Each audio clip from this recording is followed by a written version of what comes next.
বিষয়টা তখন কেমন লাগছে যে ছেলে কথা বলছে আপনি ব্যাটিং করতে পারেন? তা তো আমি দেখছিলাম না যে ছেলে কথা বলতেছে, but I know he was here. ও ঢাকা থেকে আসছে এই পার্টিকুলার এই খেলা দেখার জন্য specially. So he wanted to watch the game, so that's happy যে ও একটা ভালো খেলা দেখতে পারছে। And that's it. Innings was, আমার কাছে মনে হয় যে আমাদের মাঝখানে আরেকটু কুইক খেলার দরকার ছিল, বিকজ তাহলে হয়তো 14 ওভারের মধ্যে যদি শেষ করতে পারতাম, we had wickets in hand. আমার কাছে মনে হয় এই একটা ট্রিক আমরা মিস করছি।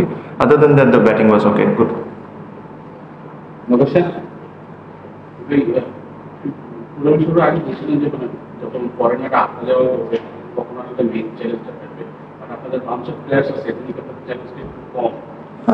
না ভাইয়া, আসলে এখনো মানে বলাটা খুব ডিফিকাল্ট। অলমোস্ট 6 ম্যাচ হয়ে গেছে, যে রাইট কম্বিনেশনটা কি প্রবাবলি সামনের ম্যাচগুলোও দেখবেন যে কিছু কিছু চেঞ্জেস হবে।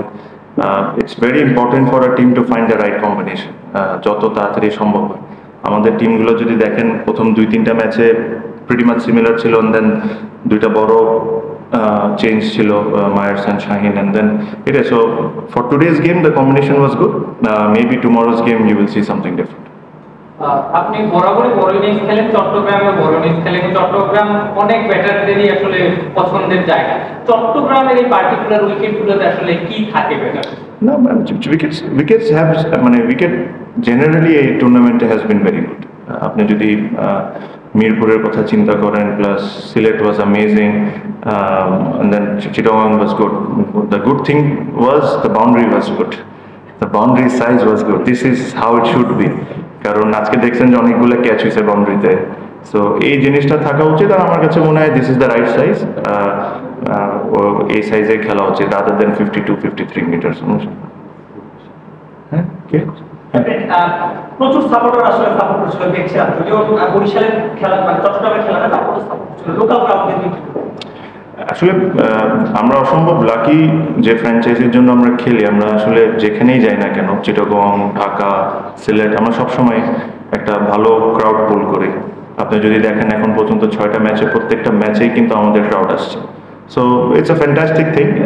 আসলে আমি সবসময় বলি যে বিপিএলকে গ্রো করার জন্য এই জিনিসগুলো হলো ইম্পর্টেন্ট, যে একটা ফ্র্যাঞ্চাইজির ফ্যান বেস থাকবে, আরেকটা ফ্র্যাঞ্চাইজির আরেক ধরনের ফ্যান বেস থাকবে। সো এই কারণে ওই যেরকম আইপিএলে যে একটা কথা হয় না, যে একটাই প্লেয়ার দেখতেছেন একটা ফ্র্যাঞ্চাইজি 10টা বছর খেলতেছে, সো ওদের নিজেদের একটা ফ্যান বেস হয়ে যায়।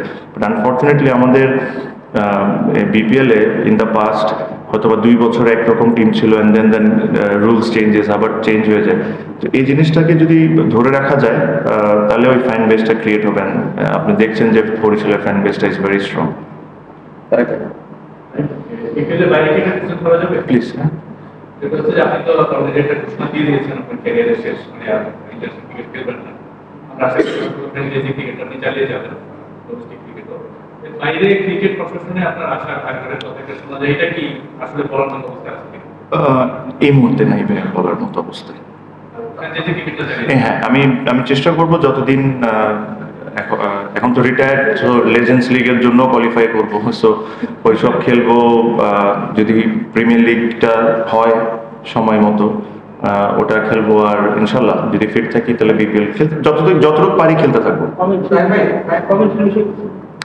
বললাম খেলতে থাকবো ভাই, এখন মানে আমার ফোকাসটা খেলা নিয়ে, because there are couple of tournaments, so ওটা নিয়ে।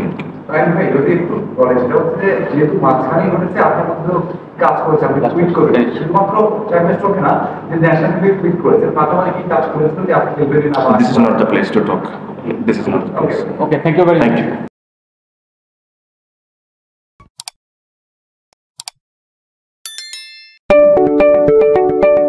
আপনি কি ফটোগ্রাফার খুঁজছেন? আমাদের আছে এক ঝাঁক অভিজ্ঞ ফটোগ্রাফার। সেই সাথে আমাদের আছে সরকারি ও আন্তর্জাতিক প্রতিষ্ঠানের সাথে কাজ করার এক বিশাল অভিজ্ঞতা। আমরা কর্পোরেট, মডেল, প্রোডাক্ট, ওয়েডিং, জন্মদিন সহ সকল ধরনের স্পোর্টস ফটোগ্রাফি সর্বোচ্চ কম মূল্যে করে থাকি। এছাড়াও আমাদের আছে নিজস্ব স্টুডিও। তাই আপনার ফটোগ্রাফির যে কোনো সেবা নিতে আমাদের সাথে আজই যোগাযোগ করুন।